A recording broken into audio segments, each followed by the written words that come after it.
All right, good morning, everybody. One good morning. How, if I said a terrible morning, everybody, would everybody else respond? All right, so we thought it would be good to have a quick meeting this morning because there's been a lot of questions as the situation has developed kind of quickly over the last couple days, especially if you look in the last week or so. It's been really fast. So it's just want to clear some things up, want to talk about the future, want to talk about how things are impacting us.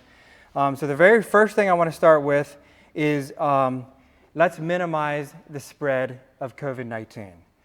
No matter what we think personally, I said this on Monday, no matter what we think personally about this, it is a serious deal to the country, to the economic situation, so we must take it very seriously. So a couple things here. Stop as much interaction as possible. We're trying to keep the doors open as you come through so that way you can touch less things.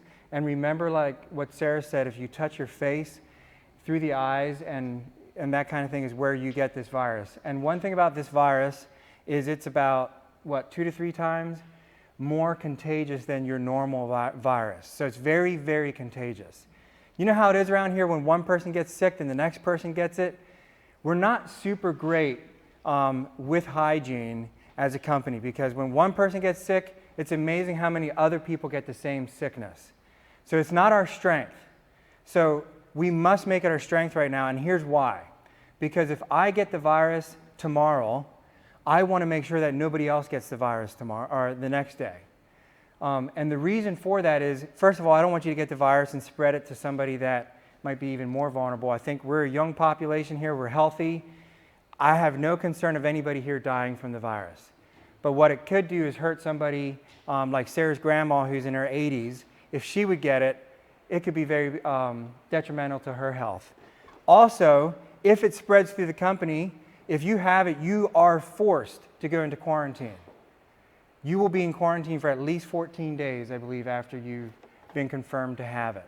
So the more people in the company that get it, the more our company shuts down, which is not good news, okay? So I want us all to take it very, very seriously. Use your elbows to push against doors.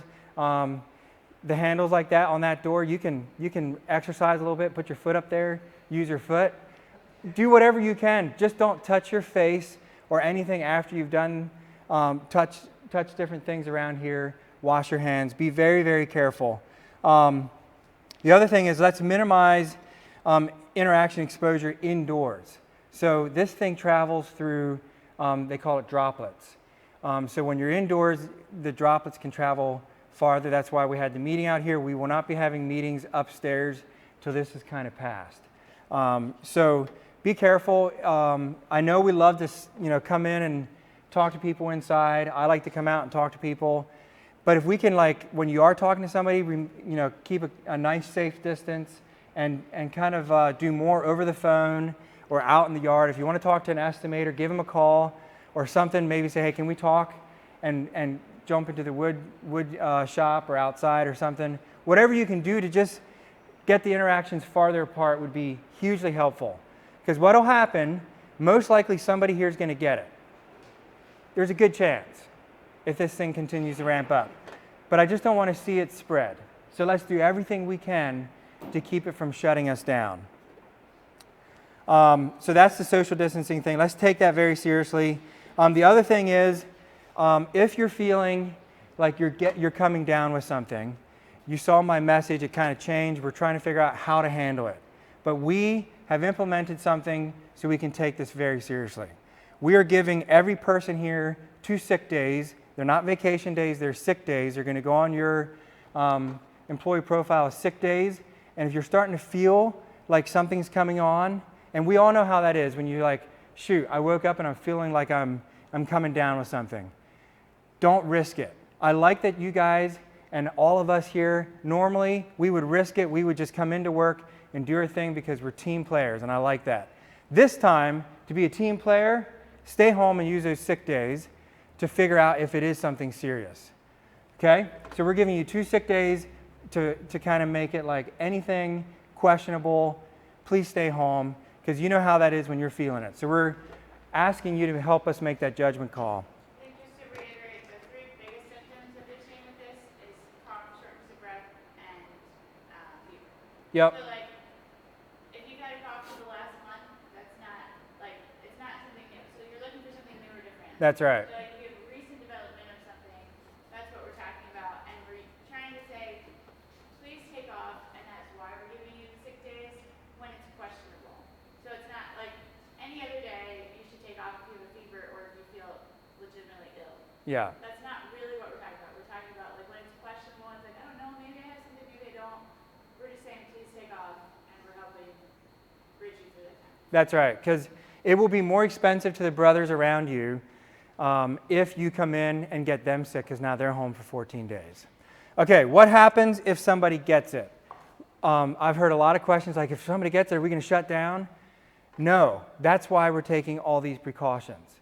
So if we do these things correctly, it should not spread throughout the company. So please take this very seriously, because we don't want to have to shut down. That would be a huge economic toll on all of us. So Trump did sign something into effect last night that is supposedly going to cover people who contract the virus and are in quarantine for 14 days, or if you're taking care of somebody, like let's say your wife or a son or a daughter gets it, that you would be paid to take care of your sick person in your household. I don't know all the details on that. It was just signed last night. We're going to figure some of those things out. But there is going to be some kind of help, it appears, for people who are in quarantine. So let's be real careful. Let's not spread it. And if somebody gets it here, that does not mean we're shutting down. So I just want that to be very, very clear. Moving on, worst case scenario. So this thing has developed very fast, and we've looked at other places in the country and then other countries in the world that have just basically shut down. There is a chance. The worst case scenario is that they keep tightening the restrictions, and we would have to eventually shut down. That is the worst case scenario. I hope it does not come to that, but I am planning for worst case scenario, because it's better to plan for the worst case scenario and not need to be there than not. So what I'm saying is, I don't think it's going to be worst case scenario, but it could be. So as a company, we are planning worst case scenario, and I want to ask you guys, as your own household and individuals, plan personally for worst case scenario. Stop going out to eat. You shouldn't be going out to eat anyhow, because you can't. If you're sneaking into a restaurant, you probably broke in. But just cut out all necessities, okay? So as a company, we are planning worst case scenario because we don't know where this is going to go. I feel like there's a number of different ways this could go. It could be best case, it could be worst case, it could be middle of the road. We don't know. Nobody knows, okay? So it would be prudent of all of us to act like it's going to be worst case scenario, not freaking out kind of worst case scenario, but more like we're running our finances, we're doing everything we can to live on the tiniest little shoestring that we personally can live on, okay? Just want to make that really clear. That's how we're taking it as a company. So what that means, if it gets to a terrible time where we have to shut down, like I said, Trump is saying they're going to have something in there to help reimburse people who would have to go that direction. But the very worst case scenario ever is that we would all have to go on unemployment. And I just want to, I hope it never comes to this, and I don't think it will, but if it does, unemployment is 50% of your average wage. So they look at the whole last year of your income, and they take the average of that and give you 50%, if I understand it correctly. Something in that neighborhood. So 50% of your wage is not a sustainable way to live. So if that would happen, Trump is saying he's giving extra things for companies that need to be shut down. So we're hopeful, if worst case scenario happens across the country, that would be the case. And I will say this, if we get shut down, I cannot imagine how many other companies and industries are just completely shut down as well. So I don't see that happening, but it is the worst case scenario that I can think of. I just had to throw that out there so we know what the very worst case scenario could be. So because we're planning for worst case scenario, like I said, on Monday, we've been preparing for a downturn, for something in the economy to come along. So we're set as far as we have some buffer. But the thing is, we don't know how long this could go. And so when you're planning on a worst case scenario, you cut it down to the minimum. That's what I'm encouraging you to do in your personal life. Cut it down to the minimum because we don't know. So we are implementing a spending freeze effective immediately. Only buy the essential purchases and rentals. If you need a certain piece of equipment for your job, but you could do without it because it's just this one time, don't do it. It's essentials. Only essentials. That will make our reserve tank last longer, okay? Because we don't know how long it's going to last. The other thing is right now, till we make it through this, there is a freeze on raises. So I know some of us were hoping we'd soon get a raise, and I was hoping to give raises here soon again. But right now, till we make it through this, it would be unwise to start raising our level of income as we see things going down. So if you have any questions on that, talk to me. But those are the two things we are freezing. Just be very careful with how we spend our money. I'm asking that for everybody. If it can wait, let it wait. Okay?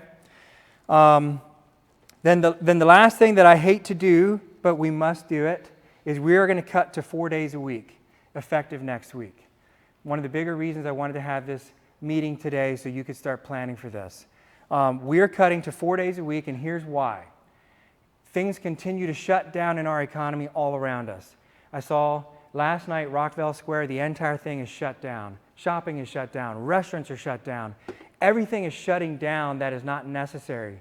And what that means is the economy is just coming to a halt. So what we're starting to see is signups are dropping off. New customers calling in for an estimate are dropping off. So it would be unwise of us to act like we can just continue forward, working 5 days a week, getting all of our overtime in, and just burning through our work when it's not coming in like it was. Normally about this time, it's starting to pick up. So I feel horrible doing this, but I must. Because if we burn through our work and we're out of work, now we got a problem. So, myself included, every single person here will be taking that 4-day week. And for me, I'm taking the pay cut with you. We're all in this together. Everybody throughout the company is doing that. So I just wanted to throw that out there. And for the first week, for next week, we're giving overtime after 32 hours, just for the first week to help the transition. It's a 4-day week, so anything over 32 hours is going to be counted as overtime for next week only. Because I know it's like this abrupt thing. It's happened so fast. I would not have thought I would be saying this to you all 2 weeks ago. And I don't think anybody here thought we would be as well. Are we working towards 40 hours or anything in 40 days? Thank you, Sarah. Yes, so the idea with the 4-day work week is we're trying to get us as close to 40 hours as possible with as little overtime as possible going forward. Again, it might not last very long and we're back out to normal, but we don't know. So that's why we're doing this. So again, it's a 4-day work week, next week, overtime after 32 hours. We're trying to get as close to 40 hours as possible. And so what I'm going to say to everybody here is your work, only do what is as profitable as possible with that 40 hours. We're not looking to just do everything we can, come in early and get 50 hours next week in 4 days. We're trying to get as close as possible as 40 hours. And again, the stock market is down in like, I think all the gains that have happened in the last 4 years in the stock market have basically been wiped out because nobody knows where this is going. Nobody knows how long it will last, okay?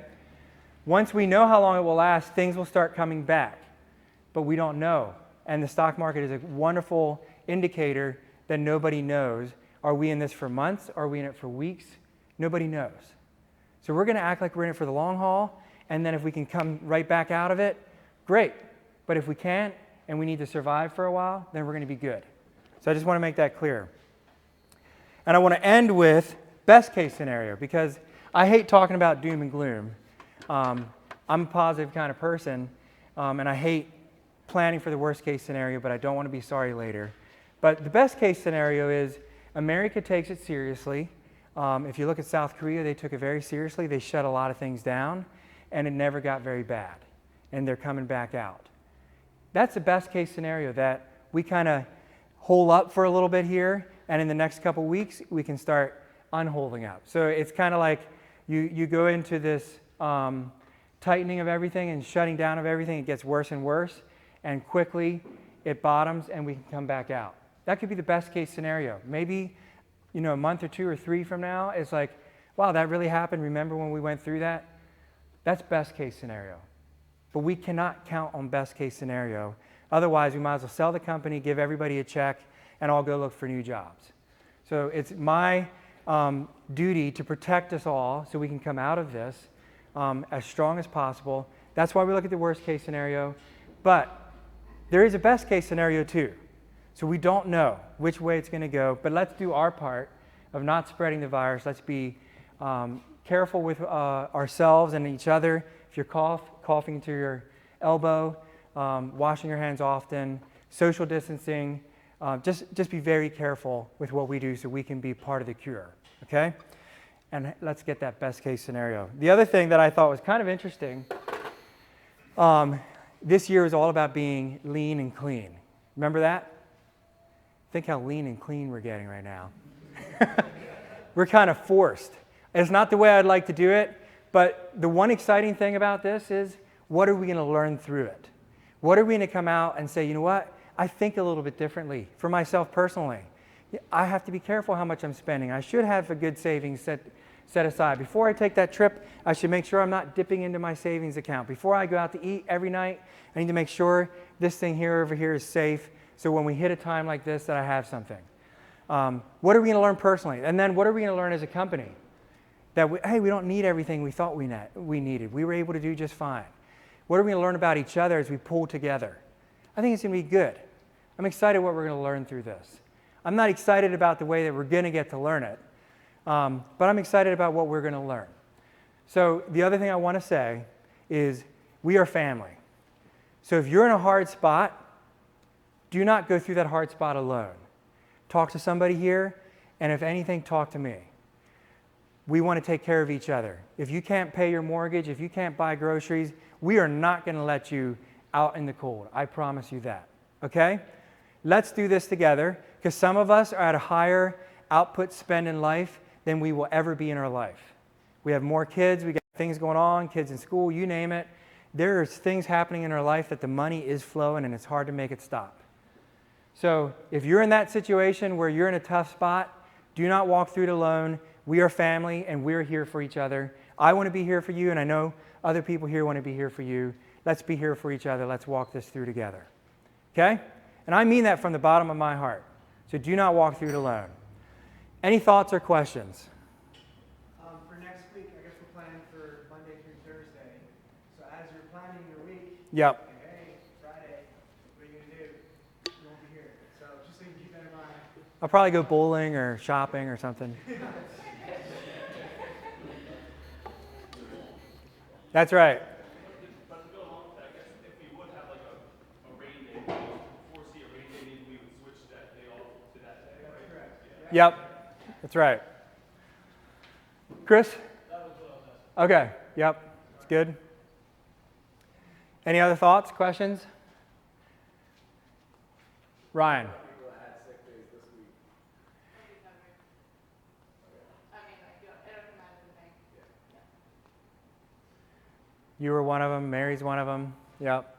So again, it might not be worst case scenario. I don't want to see anybody freaking out. But plan for the worst. Expect the best. Keep a good positive attitude. What I've heard, Glendon's a big believer in this, is eat the things you love, enjoy life, and be healthy, and it'll make you more resilient. So anyhow, again, I'm sorry to do this. This is like hard for me to say that we're going down to 4-day weeks, trying to get as close to 40 hours. Very hard for me to do this because I know it will be painful, and I'm sorry. But we're trying to be prudent and wise, and hopefully it does not last very long, and we're back to usual pretty soon. But I will say the economy has taken a tremendous toll, so that's why we are seeing that it's not going to be business as usual for a little while. So we want to make sure we come out of it as healthy as possible. So that would be my recommendation to you. We don't know what's happening. Be careful with your personal finances. And let's walk through this together. Okay, appreciate you all. Have a good day out there. I think the rain's about to stop. Let me know if you got any questions, any concerns. All right? Thank you.